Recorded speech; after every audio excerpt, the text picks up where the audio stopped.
കാലം 1949. അതെന്താണ് പ്രത്യേകത എന്ന് ചോദിച്ചാൽ ഒരാളുടെ ജനനത്തെക്കുറിച്ച് പറയാനാണ്. YS രാജശേഖർ റെഡ്ഡി ജനിച്ചു ആന്ധ്രയിൽ.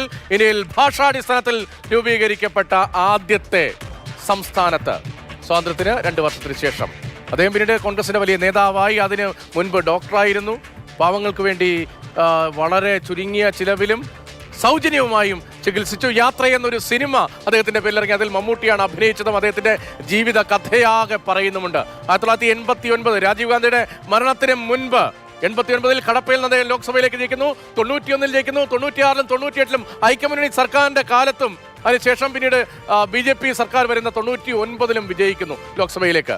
അതിന് പിന്നാലെ 14ാമത് ആന്ധ്രാപ്രദേശ് മുഖ്യമന്ത്രിയായി അദ്ദേഹം അവരോധനാകുന്നു.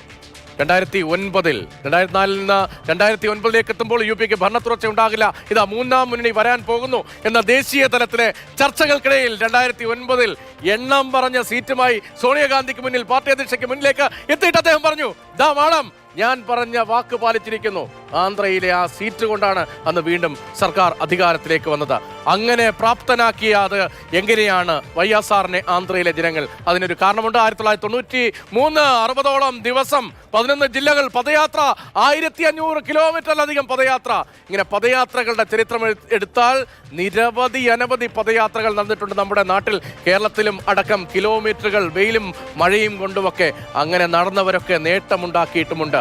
ആ നേട്ടം രാഹുൽ ഗാന്ധി ഇപ്പോൾ നടത്തിയ യാത്രകളിലൂടെ ഉണ്ടാക്കുമോ എന്ന പൊളിറ്റിക്കൽ ചോദ്യം ഈ തിരഞ്ഞെടുപ്പ് ഉന്നയിക്കുന്നുണ്ട്. പക്ഷെ ഞാൻ പറഞ്ഞു വന്നത് അത്രയും വലിയ ആളുകളെ കുറിച്ചല്ല, അത്രയും തലപ്പൊക്കമുള്ള ദേശീയ നേതാക്കളെ കുറിച്ചല്ല, പക്ഷേ നമ്മുടെ നാട്ടിലെ ഒരു നേതാവിനെ കുറിച്ചാണ്. ഒരു യുവ നേതാവെന്ന് ഇപ്പോൾ വിശേഷിപ്പിക്കാൻ കഴിയില്ലെങ്കിലും മത്സരിച്ചു തുടങ്ങിയ കാലത്ത് യുവ നേതാവ് എന്ന് പറയുന്ന VK ശ്രീകണ്ഠനെ കുറിച്ചാണ്. പാലക്കാട്ട് കഴിഞ്ഞ വേനൽക്കാലത്ത് 1000-1500 കിലോമീറ്റർ കാൽനടയായി ഗാന്ധി തൊപ്പിയും വെച്ച് ഒരു യാത്ര നടത്തി. അത്രത്തോളം വലിയ മാധ്യമ ശ്രദ്ധയൊന്നും അന്ന് കിട്ടിയില്ല. പക്ഷേ പാലക്കാടൻ ജനത അത് എടുത്തത് മറ്റൊരു വൈകാരിക തലത്തിലായിരുന്നു. ഒരു രാഷ്ട്രീയ യാത്ര കൂടി വിജയിക്കുന്ന ചിത്രം നമ്മൾ പാലക്കാട്ട് നിന്ന് കണ്ടു.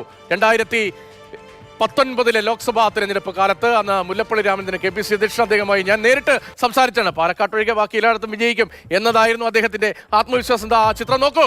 അന്നത്തെ ഫലശ്രുതി എങ്ങനെയായിരുന്നു? അവിടെ വിജയിച്ചു കയറിയത് ആര്? VK ശ്രീകണ്ഠൻ. 11,637 വോട്ട്. എല്ലാ ലോക്സഭാ മണ്ഡലങ്ങളിലും അന്നത്തെ മുല്ലപ്പള്ളി രാമചന്ദ്രൻ ഒരിക്കൽ ഒരു തെരഞ്ഞെടുപ്പ് അവലോകനത്തിൽ ഇതുപോലെ ഈ കഥ ഞാൻ പറഞ്ഞു എന്നാണ് എൻ്റെ ഓർമ്മ. എല്ലാ മണ്ഡലത്തിലും പോയിട്ട് തിരികെ രണ്ടാമത് വന്ന് വീണ്ടും തിരഞ്ഞെടുപ്പ് പ്രവർത്തനങ്ങൾ ഒന്നുകൂടി വിലയിരുത്തിയ സ്ഥലമാണ്. തോറ്റുപോകും എന്ന മുൻധാരണയിൽ. പക്ഷേ അവിടെ ഒരേ ഒരാൾക്ക് മാത്രമേ വിജയിക്കുമെന്നുള്ള ഉറപ്പുണ്ടായിരുന്നുള്ളൂ. അത് VK ശ്രീകണ്ഠനാണ്. പിറ്റേ ദിവസത്തെ തിരഞ്ഞെടുപ്പ് പര്യടന പരിപാടി പോലും ആരുമായും ഷെയർ ചെയ്യാതെയായിരുന്നു അദ്ദേഹത്തിന്റെ പ്രവർത്തന ശൈലി. അതിനെയും വിമർശിക്കപ്പെടുന്നുണ്ടായിരുന്നു അന്ന്. പക്ഷേ VK ശ്രീകണ്ഠന്റെ യാത്ര നടന്നു കയറിയത് ജനമനസ്സിലേക്കായിരുന്നു. ആ ജനമനസ്സിൽ നടന്നു കയറിയ VK ശ്രീകണ്ഠനെ കുറി വിജയം ആവർത്തിക്കാൻ കഴിയുമോ? MB രാജേഷിന്റെ തലപ്പൊക്കമുള്ള ഇടതുനിരയിലെ യുവ നേതാവ്, ആ നേതാവിനെ വീഴ്ത്താൻ കഴിഞ്ഞ VK ശ്രീകണ്ഠന് ഇക്കുറിയും നടന്ന് പാർലമെന്റിലേക്ക് കയറി പോകാൻ കഴിയുമോ? അതോ പാലക്കാടൻ ചൂടിന്റെ കാറ്റേറ്റ് അദ്ദേഹം വീണു പോകുമോ എന്ന രാഷ്ട്രീയ ചോദ്യം ഉന്നയിക്കുന്നതൊപ്പം തന്നെ മലമ്പുഴയും പാലക്കാടും ഒക്കെ BJPയുടെ വലിയൊരു കോട്ടയായി ഇങ്ങനെ വളർന്നുകൊണ്ടേയിരിക്കുന്നു. കഴിഞ്ഞ തിരഞ്ഞെടുപ്പുകളിലൊക്കെ അത് നമ്മൾ കണ്ടതാണ്. VS മത്സരിക്കുന്ന കാലത്തടക്കം അവിടെ ഇങ്ങനെ വളർന്നുകൊണ്ടിരിക്കുമ്പോൾ പാലക്കാട്ട് എന്തെങ്കിലും അത്ഭുതം കാണിക്കാൻ BJP കഴിയുമോ? വിജയത്തിലേക്ക് എത്തുമോ എന്ന ചോദ്യം ഞാൻ ചോദിക്കുന്നില്ല. പക്ഷേ ആരുടെയെങ്കിലും പരാജയത്തിന് കാരണമാകുമോ? എത്രത്തോളം വോട്ട് വളർത്താൻ കഴിയും? അതോ BJP താഴേക്കിറങ്ങുമോ? ഇങ്ങനെ നിരവധി ചോദ്യങ്ങളുള്ള പാലക്കാട്ട് ലോക്സഭാ മണ്ഡലത്തിന്റെ ചിത്രമാണ് നമ്മൾ 2019 ചിത്രമാണ് ഈ കാണുന്നത്. 11,637 താരതമ്യേന ചെറുതെങ്കിലും അതൊരു വലിയ 1.5 പൊക്കമുള്ള ഒരു കോട്ടയോളം വലിപ്പമുള്ള ഉറപ്പുള്ള UDFന്റെ വിജയമായി തന്നെ നമ്മൾ കാണണം. അത്രത്തോളം പാടുപെട്ട് യാത്ര നടത്തി നടന്ന് വെള്ളത്തെക്കുറിച്ച് പറഞ്ഞ് ശ്രീകണ്ഠൻ ഒറ്റയ്ക്ക് നേടിയെടുത്ത വിജയമാണത്. ആ വിജയത്തിന്റെ ക്രെഡിറ്റ് ശ്രീകണ്ഠന് മാത്രമാണ്. അത് നിലനിർത്താൻ കഴിയുമോ എന്ന ചോദ്യമാണ് പാലക്കാട്ട് നിന്നും ഗോകുൽ VS വിവരങ്ങളുമായി. ഗോകുൽ, എങ്ങനെയുണ്ട് ഇത്തവണയും ശ്രീകണ്ഠൻ നടക്കുമോ അതോ ഓടുമോ? കഴിഞ്ഞ തവണത്തെ പ്രവചനങ്ങളൊക്കെ പാളിയത് രതീഷ് പറഞ്ഞാണല്ലോ. അപ്പോൾ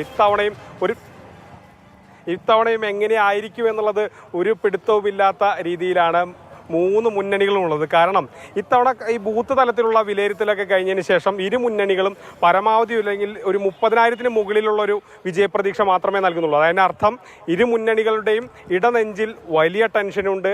ഹാർട്ട് റേറ്റ് ഒക്കെ തന്നെ കൂടി നിൽക്കുന്ന ഒരു സമയമാണ്. നാളെ ഫലം വന്നതിന് ശേഷം മാത്രമേ അതൊക്കെ ഒരു സാധാരണ നിലയിലാവുള്ളൂ. BJPയും വിജയം ഇവിടെ പ്രതീക്ഷിക്കുന്നുണ്ട്. വലിയ ഭൂരിപക്ഷമൊന്നുമില്ലെങ്കിലും ഒരു ഒരു ചെറിയ ഭൂരിപക്ഷത്തോടു കൂടിയെങ്കിലും ജയിക്കാൻ കഴിയുമെന്ന് BJPയും പ്രതീക്ഷിക്കുന്നുണ്ട്. അപ്പോൾ അങ്ങനെ ഒരു എല്ലാ മുന്നണികളുടെയും 3 മുന്നണികളുടെയും വളരെയധികം ടെൻഷനിലൂടെ കടന്നു പോകുന്ന ഒരു സമയമാണ്.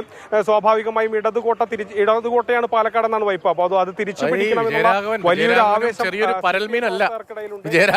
പരൽമീനല്ല, യുവാവായിരുന്നപ്പോൾ അവിടെ വന്നാണ്. തീർച്ചയായിട്ടും വിജയരാഘവനെ അടിയറവ് പറയിപ്പിച്ചുകൊണ്ട് ഒരു തിരഞ്ഞെടുപ്പിൽ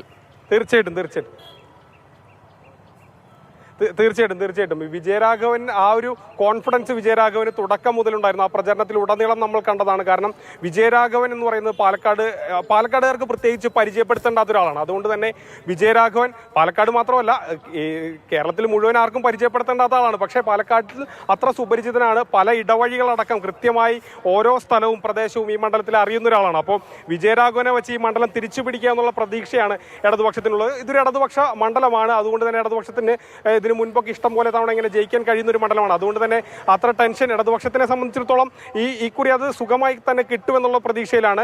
VK ശ്രീകണ്ഠനും കഴിഞ്ഞ തവണത്തേക്കാൾ ഉയർന്ന ഭൂരിപക്ഷത്തിൽ തവണ ജയിക്കാൻ കഴിയുമെന്ന പ്രതീക്ഷയിലാണ്. അങ്ങനെ കണക്കൂട്ടലുകൾ പലർക്കും ഇടയിൽ അവർ പറയുന്നത് ഇരു മുന്നണികളും ഒരു 30,000 വോട്ടിന്റെ ഒരു ഭൂരിപക്ഷമാണ് ഇരു മുന്നണികളും പറയുന്നത്. ഇപ്പോൾ ഞാനിപ്പോൾ നിൽക്കുന്നത് ഇവിടെ പുറത്ത് കുറച്ച് ചേട്ടന്മാരൊക്കെ ഉണ്ട്, ഓട്ടോ ചേട്ടന്മാരൊക്കെ ഉണ്ട്. ഇപ്പോൾ ഇവരുടെയൊക്കെ എങ്ങനെയാണ് ഇപ്പോൾ പ്രതീക്ഷ എന്ന് വയ്ക്കാം. ചേട്ടാ, എങ്ങനെയാണ് നാളെ ഫലം വരും? നല്ല പ്രതീക്ഷയാണ്.